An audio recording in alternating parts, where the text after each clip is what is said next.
आपण अत्यंत महत्त्वपूर्ण अपडेट पाहतो। हा व्हिडिओ आपण शेवटपर्यंत पाहा। राज्य कर्मचाऱ्यांसाठी 3 महत्त्वाचे शासन निर्णय जारी 24 जून 2026 समोर 2 सुद्धा परिपत्रक शब्द पाहणार आहोत। हा व्हिडिओ आपण शेवटपर्यंत पाहा। नमस्कार मित्रांनो, चॅनलमध्ये आपले सहर्ष स्वागत आहे। तत्पूर्वी आपण नवीन असाल चॅनलला आता सबस्क्राईब करा, समोरील बेल आयकॉनला क्लिक करा। निश्चितच नवनवीन अपडेट अखिल तामसर क्लासेस चॅनल मार्फत सतत आपल्याला पाहायला मिळतील। पाहूया सविस्तर।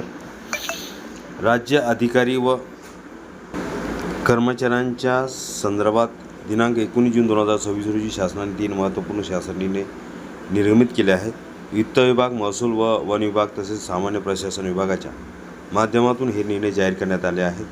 वित्त विभागाने लेखा व कोषागार संचालनालयाच्या क्षेत्रीय कार्यालयामधील दूरध्वनी चालक, लघुलेखक, निम्न श्रेणी लघुलेखक, उच्च श्रेणी व लघु टंकलेखक या संवर्गातील पदांना मृत संवर्ग घोषित करण्यास मंजुरी दिली आहे। दरम्यान महसूल व वन विभागाने अतिरिक्त कार्यभार सांभाळणाऱ्या अधिकारी व कर्मचाऱ्यांच्या अतिरिक्त वेतनासंबंधीचे प्रस्ताव विहित कालावधीत शासनाकडे सादर करण्याबाबत निर्देश दिले आहेत। यामुळे प्रलंबित प्रस्तावाच्या निपटाऱ्यास गती मिळण्याची अपेक्षा व्यक्त होत आहे। सरकारी कर्मचारी नियम तसेच सामान्य प्रशासन विभागाने भाप्रसे IAS अधिकाऱ्याच्या भविष्य निर्वाह निधीच्या अंतिम प्रदान रकमेसंबंधीचे प्रस्ताव सेवार्थ प्रणालीद्वारे महालेखापाल कार्यालयाकडे सादर करण्यास मंजुरी दिली आहे। या तिन्ही निर्णयामुळे राज्य प्रशासनातील विविध विभागाच्या कामकाजात सुसूत्रता येण्यास मदत होणार असून अधिकारी व कर्मचाऱ्यांशी संबंधित अनेक प्रशासकीय बाबींना स्पष्टता मिळणार आहे। दुसरे अपडेट पाहूया। वाशिम जिल्ह्यातून एक महत्त्वपूर्ण परिपत्रक आहे।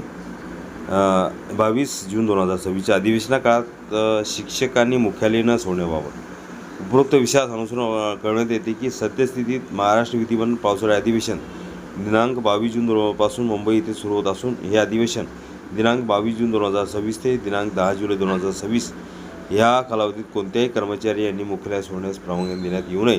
तसेच कोणत्याही अधिवेशन काळामध्ये मुख्यालय सोडू नये। यामुळे सदरचे अधिवेशन संपेपर्यंत मोठी सुट्टी असली तरी आपल्या अधीनस्थ कर्मचारी यांनी परवानगीशिवाय मुख्यालय सोडण्यास आपल्या स्तरावरून परवानगी देण्यात येऊ नये। तसेच सर्व कर्मचाऱ्यांच्या परवानगीशिवाय मुख्यालय सोडता येणार नाही। याबाबत महत्त्वपूर्ण आदेश प्राथमिक शिक्षण अधिकारी जिल्हा परिषद वाशिमचे निघालेले आहे। दुसरी अपडेट पाहूया। महत्त्वपूर्ण अपडेट आहे की क्रांतिज्योती सावित्रीबाई फुले शिक्षक गुणगौरव पुरस्कारासाठी अर्ज मागविण्याबाबत जाहीर प्रकटन बघूया। शिक्षक दिनानिमित्त दरवर्षी प्रातिनिधिक स्वरूपात शिक्षकांना क्रांतिज्योती सावित्रीबाई फुले राज्य शिक्षक गुणगौरव पुरस्काराने सन्मानित करण्यात येते। राज्य शासनाने सन 2025-26च्या क्रांतिज्योती सावित्रीबाई फुले राज्य शिक्षक गुणगौरव पुरस्कारासाठी ऑनलाईन आवेदने मागविण्याचा निर्णय घेतलेला आहे। 27 जून 2026 रोजी सकाळी 10 वाजेपासून STT प्रमाण form GLE AG Z 266 AQNDX FJ2W8 ह्या लिंकवर सुरू होणार आहे।